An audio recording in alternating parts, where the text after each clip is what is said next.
सद्गुरु राया, ओवाळो निज भावे अर्पित पदिकाया, निर्गुण निर्विकार स्वामी सुख सदया, स्मरता तव नामासी धाविसी निज ठाया, जय देव हे सद्गुरुनाथा, अकळा अमळा अढळा अगणित गुणगाथा, जय देव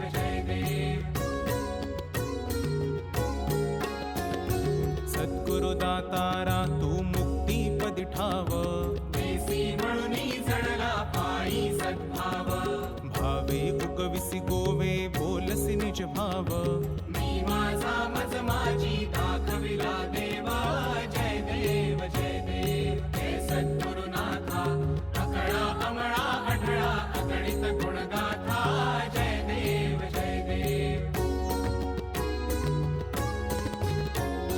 मन हे समरस स्वरूपी अखंड सुख करहो, गोंधळला स्वानंदू अनुपम सुख लाभो, निर्गुण निर्विकार भरला हा डोहो, मावळला आभास कळला संदेहो, जय देव सद्गुरु श्री कृष्ण परमात्मा कृष्णाय वासुदेवाय हरे परमात्मने प्रणतक्लेशाय स्वामी गोविंदाय नमः। नमो भगवते तुभ्यं वासुदेवाय धीमहि प्रद्युम्नाय निरुद्धाय नमः।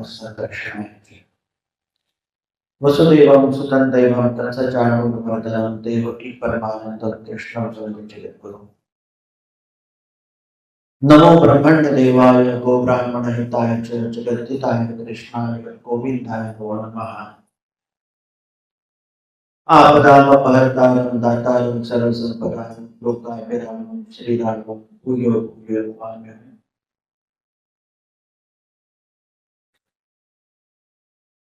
दत्त विद्यार्थलक्ष्मीश्वर दत्त स्वात्म स्वरूपिणे पुनर्निर्वाय दत्तात्रेय नमस्ते।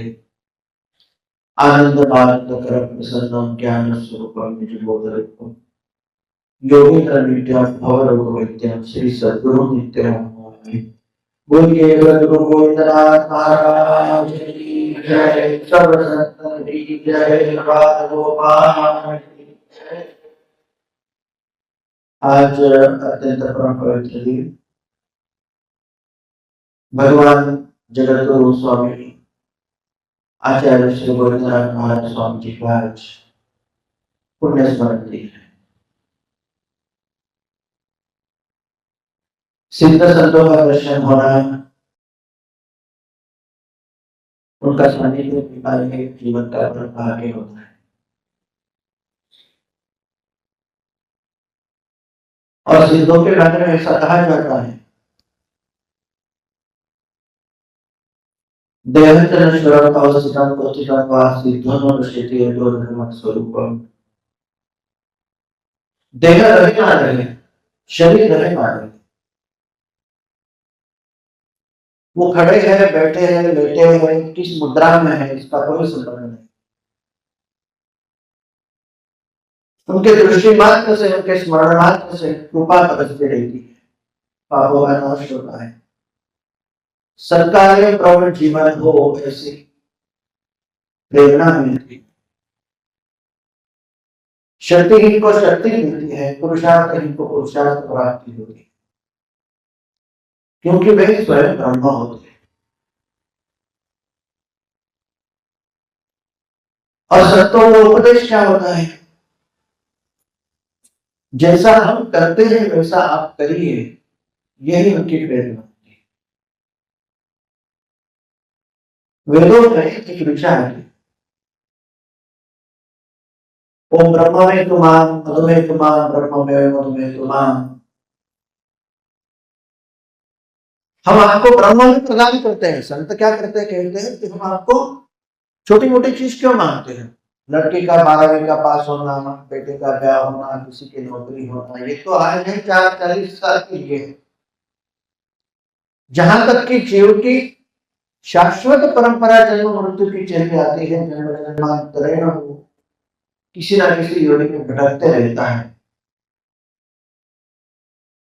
अभी मैं आ रहा था तो कार्ड पे लिखा था, हरे का समाधान खाटू श्याम। तो खाटू श्याम की बात छोड़ दीजिए, वो भी भगवान है। हारे का सहारा सद्गुरुनाथ बनो। तो जो प्रवास है शाश्वत चिरंतन प्रवास है हमारा, तो हम मरने के बाद मरते थोड़ी जाते हैं, समाप्त थोड़ी होते हैं। और हमारा तो भगवान से शाश्वत संबंध, जैसे एक समीकरण लगा है हमारे जीवन का। अब जो कोई आएगा वो पीछे ही बैठेगा, वहां कोई खड़ा रहो और उनको पीछे ही बैठेगा। जैसे शरीर का प्राण क्या है, तो कहते हैं प्राण है, ये प्राण वायु नहीं लेते हैं छोड़ते हैं। तो प्राणों का प्राण क्या है? शरीर का प्राण यदि श्वास है, श्वास का प्राण प्राण है, तो जब तक प्राण है, प्राण की अवधारणा है, तब तक श्वास चलते रहेगा। प्राण कब तक रहेगा? प्राणों का प्राण है आत्मा। जब तक व्यक्ति में वो चेतना है जिसे हम आत्मा कहते हैं, जिसे हम भूल चुके हैं कि हमारे शरीर में वो विद्यमान है। साधु संतों ने उसे आत्माराम कहा है। कई लोगों का नाम आत्माराम होता है। तो प्राणों का श्वास, श्वास से प्राण चलता, प्राण आत्मा से चलता है। आत्मा कहां से आया है? परमात्मा से। परमात्मा किसकी उपज है? ब्रह्म की उपज। तो हमारा साधारण श्वास चलता है, उसका रिश्ता किससे है? तो वेदों ने कहा है इति वै सत्तो नैन्द्रो भव आत्मा नतुष्टाव पौमान पंचसूत्र में 9 मंडल में ये पंक्ति आई है। यहाँ वैदिक बैठे हैं, इति वै सत्तो नैन्द्रो भव आत्मा नतुष्टाव। हमें किससे संतुष्ट करना है? जो कभी समाप्त नहीं होता है, साथ देने वाला है, वो सदा रहेगा। LIC के बोर्ड के ऊपर एक वाक्य लिखा जाता है, जिंदगी के साथ भी वो बच्चे के लिए बराबर मान। लेकिन वो कौन सा तथ्य है जो जिंदगी के साथ भी हमारे साथ रहता है, जिंदगी के बाद भी हमारे साथ रहता है? उसका नाम है सद्गुरु। उन सद्गुरु की आराधना करना, उनका सानिध्य पाना, ये जीवन का सबसे बड़ा सौभाग्य इसी का है कि वो शरीर धारण करके तो आते हैं। न जाने हम किस योनि से कैसे कहते हैं। वार्धक विलास में आयुर्वेद के 10वें खंड में ऐसा कहा है कि 84,000 करोड़ साधारण जन्म के बाद एक बार मनुष्य प्राप्त होना अनिवार्य है। तो अब मरेंगे तो कब फिर से मनुष्य बनेंगे पता नहीं। मरते तो नहीं, हम किसी ना किसी स्वरूप में बदल जाते।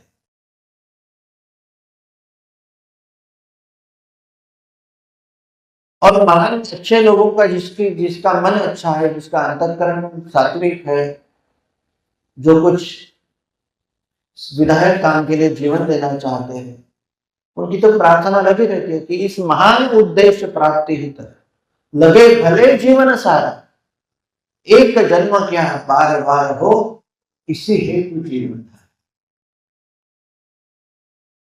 तो क्या हमें ऐसा लगना नहीं चाहिए कि भारतवर्ष में हमारा बार बार जन्म हो, हम बार बार विधायक कार्यों में लगे, सत्य धर्म की प्रतिष्ठा के, सज्जनता के प्रतिष्ठा के लिए हमारा जीवन समर्पित हो। इसीलिए तुकाराम ने गर्भवासी तुकाराम महाराज मराठी में कहते हैं, न लगे मुक्ति धन संपदा।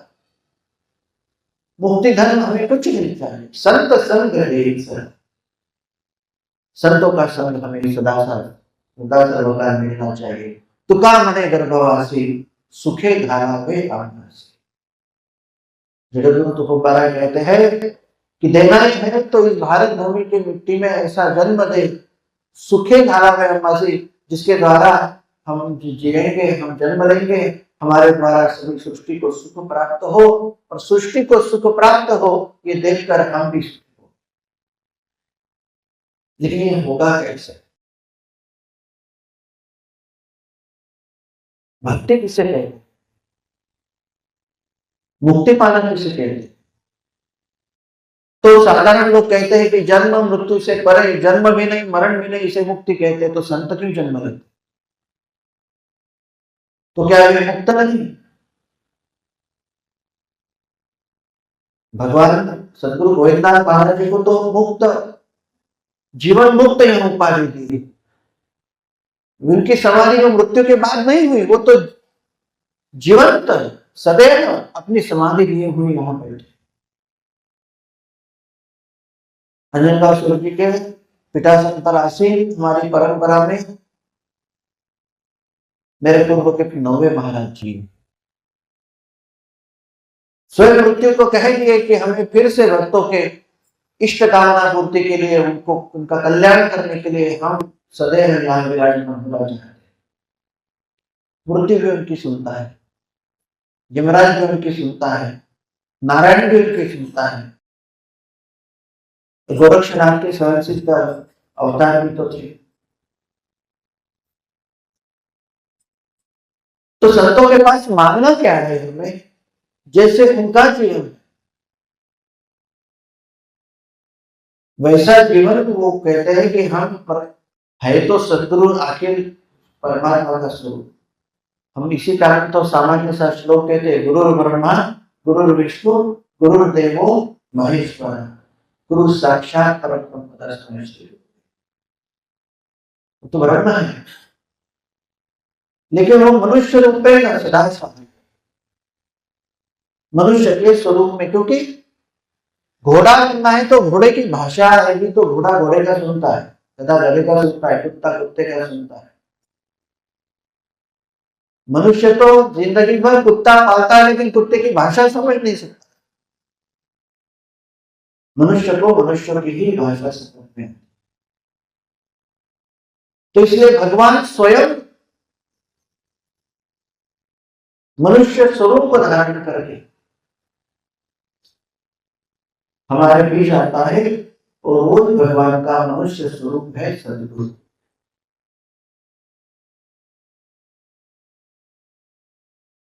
नारद ने पूछा भगवान को, आपका पता क्या है, आप कहाँ रहते हो? भगवान ने कहा कि मुझे ढूंढने की कोई आवश्यकता नहीं, कहीं जाने की आवश्यकता नहीं।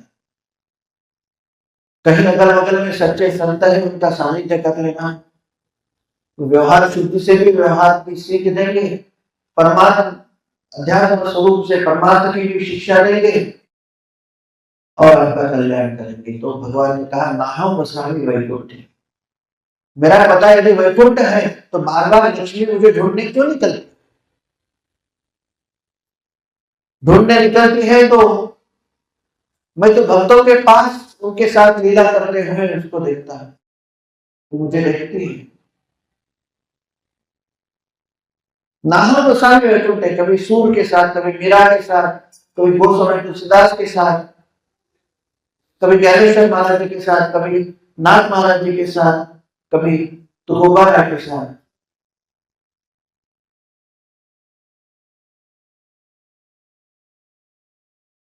नाहं वसामि वैकुंठे योगिनाम हृदये नचः।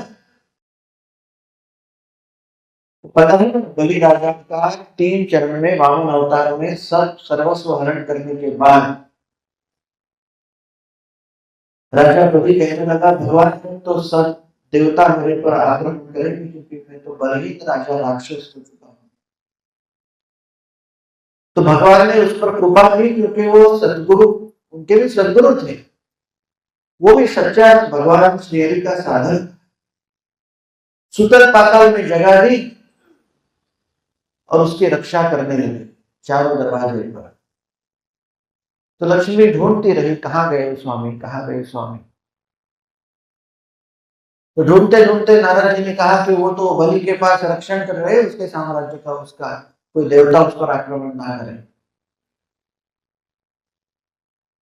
तो लक्ष्मी का भगवान भगवान को ढूंढते ढूंढते आती है और बलि राजा से प्रार्थना करती है कि बलि राजा, आज रक्षाबंधन का दिन है, मैं आपको रक्षाबंधन करने आई और मुझे जो चाहिए वो आप बंधुक इस नाते मुझे दीजिए। तो वो श्लोक निकला, ये नो बंधो बलि राजा दानवेंद्र महाबला तेन त्वा प्रतिबद्धा में रक्षण माचर माचर, मेरी रक्षा कीजिए, मेरे पति आपकी रक्षा में है, मेरी रक्षा कौन करे।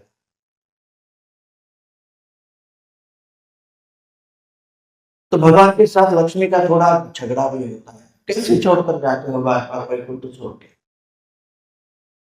कभी ढूंढते जाओ तो मीरा के संग, कभी जाओ तो वृंदावन में, कभी अवध में, कभी इधर उधर, कभी किसी संतों के साथ किसी सत्संग में बैठे, कहीं नाम संकीर्तन में नाच रहे। कितना ढूंढे, आपको कुछ तो कर्तव्य स्मरण रखो। तो आगे का बता देता हूं। तो बलि राजा भगवान को आज्ञा करते हैं, कहते हैं कि बोलते हैं अपनी पत्नी की रक्षा के लिए वैकुंठ जाओ। तो बोले तेरी रक्षा कौन करेगा।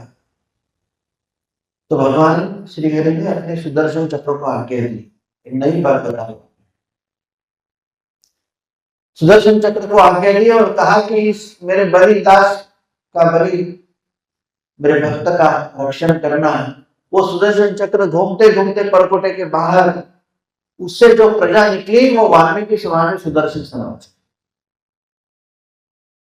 तो परकोटे के बाहर रहते हैं, रक्षा भी करते हैं, स्वच्छता भी करते हैं, धर्म का पालन भी करते हैं। वो नारायण के वंशज है, जो जाति पाति में हम भिड़ते हैं, नारायण की संतान तो कहीं भी प्राप्त होती है। ऐसा कोई संतान नहीं, ऐसा कोई व्यक्ति नहीं जो नारायण की संतान है। तो मैं कह रहा था, भगवान ने कहा नाहं प्रसादे वैकुंठे, वैकुंठ में भी रहता नहीं। योगी नाम हृदय रक्षण, किसी योगी के हृदय में जो ध्यानस्थ बैठा है उसे ढूंढते जाओ तो वो भी हजारों साल की तपस्या के बाद कहीं झलक पाते, कहीं नहीं पाते। लेकिन हाँ, एक जगह जरूर है जहां मैं मन भक्ता यत्र गायन्ति, जहां मेरे भक्त मेरा स्मरण करते हैं, नाम स्मरण करते हैं, राम रक्षा गमन करते हैं, श्री राम जय राम जय राम कहते हैं, हरिओम हरिओम विठ्ठला कहते हैं, श्री कृष्ण गोविंद हरे मुरारे कहते हैं। मन भक्ता यत्र गायन्ति तत्र तिष्ठन्ति, वहां मैं बिल्कुल मिलूंगा। तो ढूंढने से मेरा पता लिख लो, जहां संकीर्तन, जहां नाम संकीर्तन, जहां नाम स्मरण करना, वहां मैं अवश्य मिलूंगा। और इसी कारण संत सदा संकीर्तन में लीन रहते हैं। संतों के पास अनुग्रह लेते समय यदि हम जाते हैं कि हमें अनुग्रह करो, तो क्या देते हैं? सोने की घड़ी, चेन। हाँ, ऐसा हाथ करके निकालना नहीं, वो आपके कान में धीरे से हरिनाम फूकेंगे, आपको यही बताएंगे कि श्री हरि का सानिध्य उसके नाम के द्वारा ही प्राप्त हो सकता।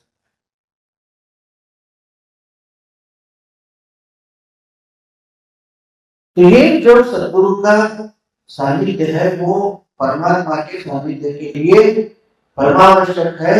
और इसी कारण नरका नारायण से संयोग कर देने के लिए, बल्कि नरका नारायण कर देने के लिए भगवान सदगुरु श्री हरि का स्वरूप इस नाते ही भूमि पर विराजमान है। और इसी स्वरूप में ब्रह्मपुर में गोविंदनाथ महाराज विराजमान। और इसी कारण कि उनकी कभी मृत्यु नहीं होती। साइंस में कहा है, जो साइंस के छात्र होंगे, E is equal to mc square. Energy can neither be created nor be destroyed. It changes its form. ये परम ऊर्जा है, ये ब्रह्म ऊर्जा है, ये कभी समाप्त ना होने वाली ऊर्जा है। और इसी कारण जो हमने अभी तालियां बजाई, क्यों बजाई? तालियां तो रास्ते पर भी बज सकती है, संकीर्तन में तालियां क्यों बजाई? क्यों नाम संकीर्तन करना? एक तो भगवान को बाध्य करे, हम संकीर्तन कर रहे हैं, आप अपना अधिष्ठान कर। दूसरे गोस्वामी तुलसीदास जी ने रामायण में बहुत सुंदर उदाहरण दिया, प्रस्तुत किया कि तालियां पीटने से क्यों लज्जा करना। जैसे ताली बजाते बजाते खेत में यदि जाते हैं तो धान्य को खाने वाले पक्षी उड़ जाते हैं, वैसे जीवन को समाप्त करने वाले पाप के पक्षी उड़ाने हो तो तालियों का विजय करना जरूरी है। मेरे पाप के लिए वो संकीर्तन की, वो भजन की भाते जनयंती सा भजना। यदि कभी नाराज मन हो जाए, जीवन में कोई नहीं ऐसा लगने लगा, किसी का सानिध्य काम नहीं आता, ऐसे लगने लगा। तो मीरा का जैसा कहना, मैं तो सावर के तेरा, मैं तेरे सिवा किसका नहीं, किसकी नहीं, और मेरा तेरे सिवा कोई नहीं। ये एक रिश्ता मानकर जब भगवान के सानिध्य में मंजीरा ताल संकीर्तन करताल बजाकर जब भजन करेंगे तो एक अलग ऊर्जा का अनुभव पाओगे, और ऐसा लगेगा कि जीवन में मेरा भगवान के सिवा कोई नहीं है। और इसी का नाम बोली का हारे का सहारा सदगुरु।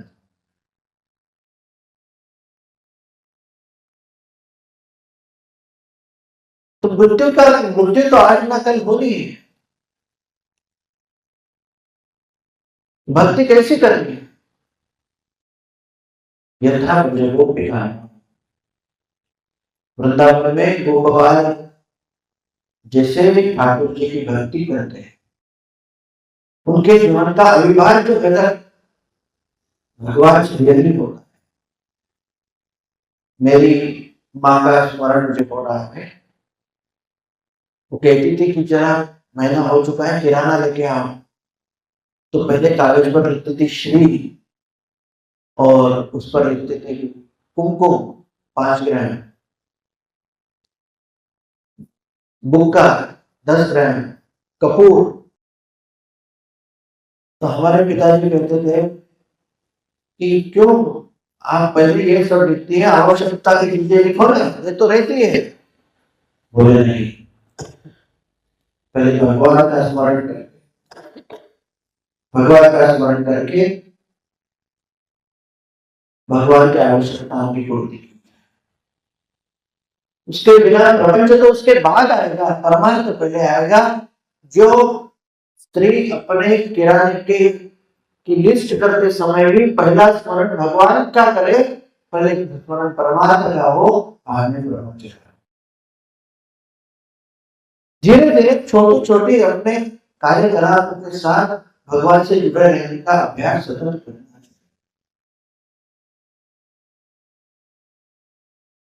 मैं उदाहरण दूंगा, शबरी के स्थिति में माने पुरुष भी अपने को शबरी मान सकते हैं, भक्त भक्त स्त्री रहे या पुरुष। हम कैसा करते हैं, छोड़ देते हैं कि वो शबरी शबरी थी, मैं हूं।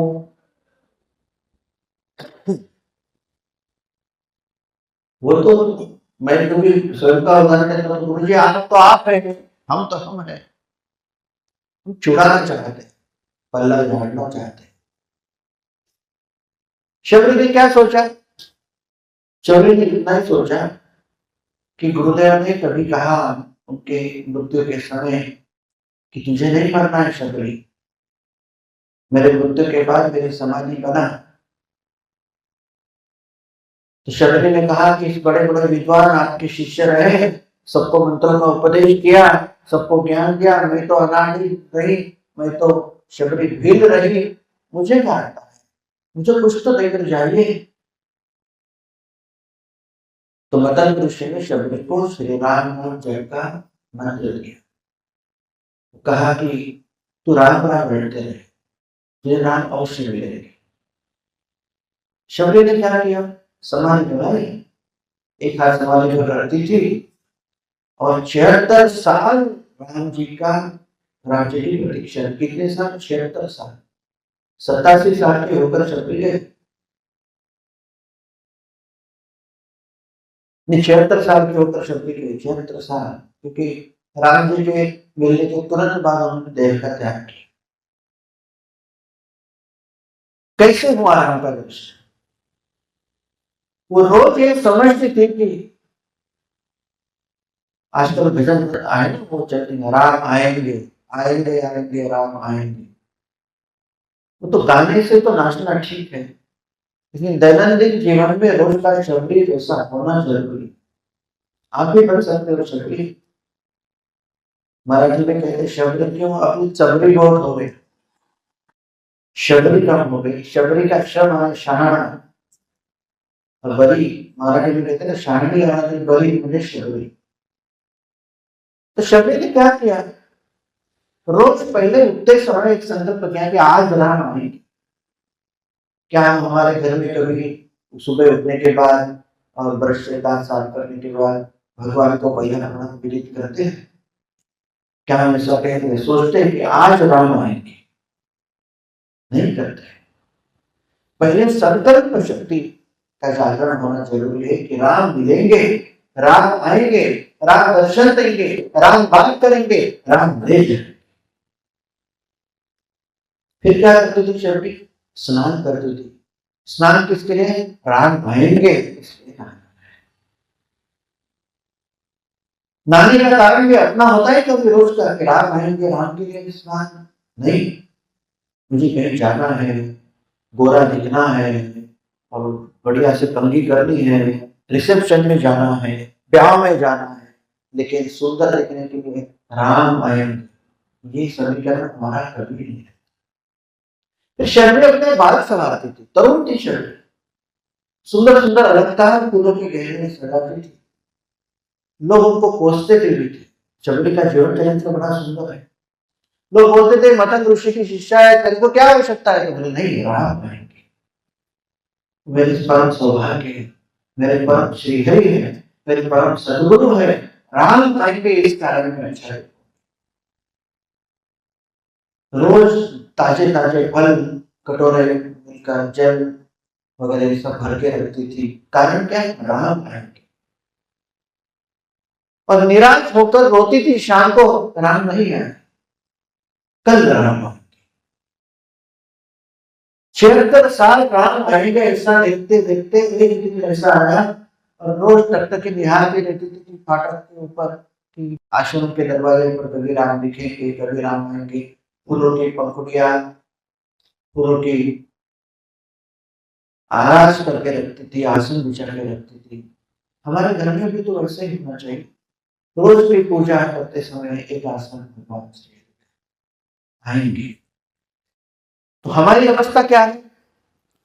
हम उठते हैं, क्यों उठते हैं? क्योंकि सब बच्चे स्कूल जाना है, बच्चे जाएंगे, राम आएंगे, बच्चे जाएंगे।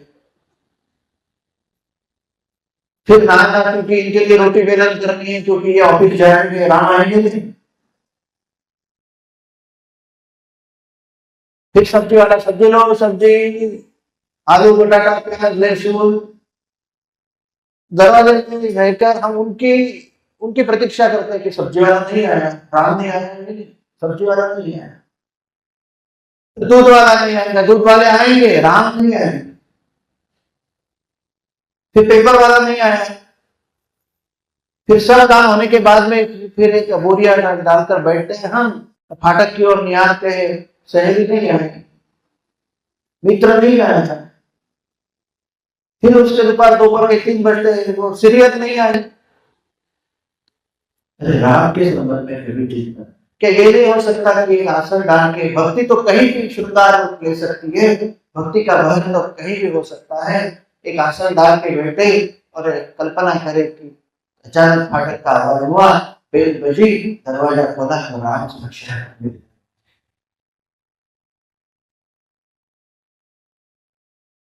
संकल्प और कल्पना इसमें फर्क है। संकल्प था शबरी का, राम आएंगे, दृढ़ता के साथ अपने स्नान से, ध्यान से, श्रृंगार से जीवन का हर तत्व राम के मिलने के लिए, राम की प्रतीक्षा के लिए लगाया, क्योंकि सदगुरु ने कहा है कि रात आएंगे।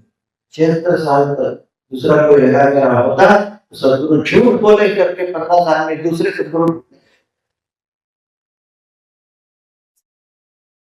क्यों ये संत विराजमान है, क्यों बैठे हैं? मत करता है तीर्थ प्रतिष्ठान में आता, इसलिए इतनी संख्या में ये जीर्णोद्धार ना होता, यहाँ पर ये ना होता तो आज इतने संख्या में हम संकीर्तन हर किसी योजना के लिए कारण भगवान से करा लेते हैं। यहाँ तो साक्षात सदगुरु के रहे और इसी कारण आज स्वास्थ्य ठीक नहीं लग रहा, बहुत ज्यादा नहीं बोलूंगा, लेकिन हरिपाठ जो कहते हैं या हरिपाठ कहने वाली संतान से संगति मनोमानस गति आकड़ा श्रीपति येणे बच्चे हरिमुखे मना हरिमुखे। संतों के संगत में मन के मार्ग की गति सदगति सदपति होती है और आकड़ा में श्रीपति येणे पड़ते। संतों का भी अपना अपना स्वयं का प्रपंच हुआ है। जिन्होंने प्रपंच किया है, इसे कितने संत है, गोस्वामी तुलसीदास नहीं थे क्या? मेरा में एक गाता नहीं थी बैठो कि मेरा मैंने गाँव नहीं किया था, सदगुरु गुरु नानक देव ने गाँव नहीं किया कि नामदेव महाराज ने गाँव नहीं था गाँव किया। कितनी परंपरा में देखो संतों ने ऋषि पत्नी ऋषि मुनि तो ऋषि पत्नी होती थी,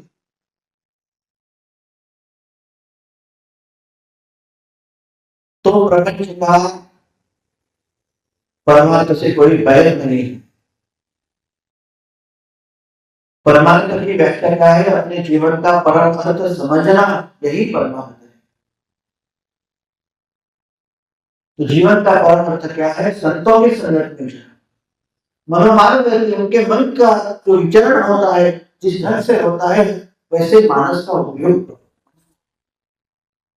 उसी से आपको आगड़ा श्रीपति लेने पड़ते। इसी मार्ग से भगवान श्री हरि का पता लगेगा और वो पता सिद्ध संत के संपर्क के साथ जुड़े रहेंगे तो धीरे धीरे जीवन के पाप मिटेंगे, जीवन के क्लेश मिटेंगे। प्रणता क्लेश नाशाय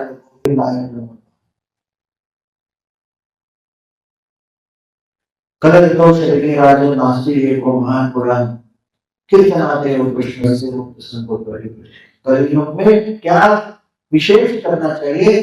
कलर दोष भागवत एक महान गुण को अपनाना चाहिए। नास्ति एको महान पुराण, कौन सा महान गुण है? जो संतों से सीखने लायक। हम कभी क्यों विचार नहीं करते? हमारे अक्सर की जो आंखें हैं वो बंद होती है खुलती है, बंद होती है खुलती है, सब अपनी। क्यों ऐसा है? जो अंदर है वही बाहर है, जो बाहर है वही अंदर है। इसका साक्षात्कार करने के लिए आंख बंद होती है खुलती है।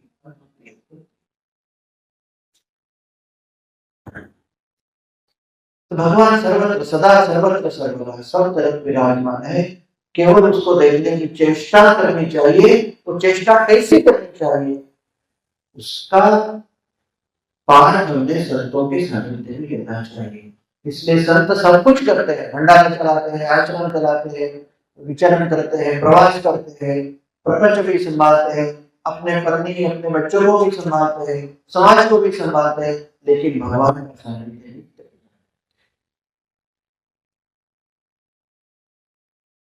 राजनीतिक क्षेत्र में भी संत हुए, समाज क्षेत्र में भी संत हुए, आध्यात्मिक क्षेत्र में तो संत होते ही है। भगवान हर क्षेत्र में है। केवल उस संतों की दृष्टि से हमारी दृष्टि समझ करें, संतों के समान जीवन का व्यवहार करें। मैं तो ये कहता हूँ कि मनुष्य इस नाते हम जन्म जरूर ले, लेकिन मृत्यु संत के समान। इस कारण संतों की संगति परम आवश्यक है। आज भगवान सदगुरु श्री गोविंदनाथ महाराज इनका पूर्ण स्मरण करते हुए उनके शिव चरणों में बार-बार साष्टांग नमस्कार करते हुए, परंपरा तो चल रही है, मेरे शरीर के स्वरूप में उनकी परंपरा अभी भी है, चलती भी रहेगी। लेकिन जो धर्म भाग में होता है, जहाँ वो विराजमान है, उनसे हम अपने जीवन का संबंध रखें, उनसे प्रार्थना करें, ये भगवान मेरी दृष्टि निर्मल रहे, मेरा अंतःकरण सदैव आपका निवास हो, मेरा संचार पदयो पुरस्करी स्तोत्राणि सर्वांगे यद्य कर्म करोमि तत्तदधिकं सर्वोत्तमम्। मेरा चलना परिक्रमा जैसा हो, मेरा देखना दर्शन जैसा हो, मेरा कर्म करना मेरी पूजा जैसा हो, और जो भी कर्म मेरा शरीर करे उसे मन की सात्विक साथ हो, उस मन के पीछे आत्मा की ऊर्जा है, वो मुझे पता चले और मेरा आत्मा ही परमात्मा का सदा संबंधी है, इसलिए मेरा संपूर्ण जीवन परमात्मा से जुड़ा रहे। इतनी ही प्रार्थना आप एक कुर्सी दो, ऐसी ही प्रार्थना मेरी तरफ दे दो। ऐसी प्रार्थना हम भगवान श्री सदगुरु गोविंदनाथ महाराज परमात्मा के श्री चरणों में करते हैं। और इस पवित्र अवसर पर उनके 214वीं पुण्यतिथि, उनकी समाराधना संपूर्ण करते हैं। उनके प्रसाद से हमारा जीवन का कल्याण हो, ऐसी कामना के साथ यहाँ पर वाणी को ध्यान देते हैं। सद्गुरुनाथ महाराज की जय।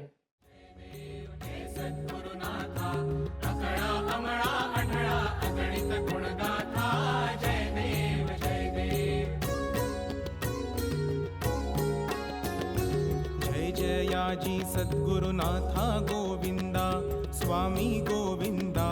भेदा भेदातीत तू सच्चित पद सुखदा, निज सत्तेने तोडुनि माया अपवादा। विदले देवनाथा अनंत स्वानंदा, जय देव हे सद्गुरुनाथा। अकळा अमळा अढळा अगणित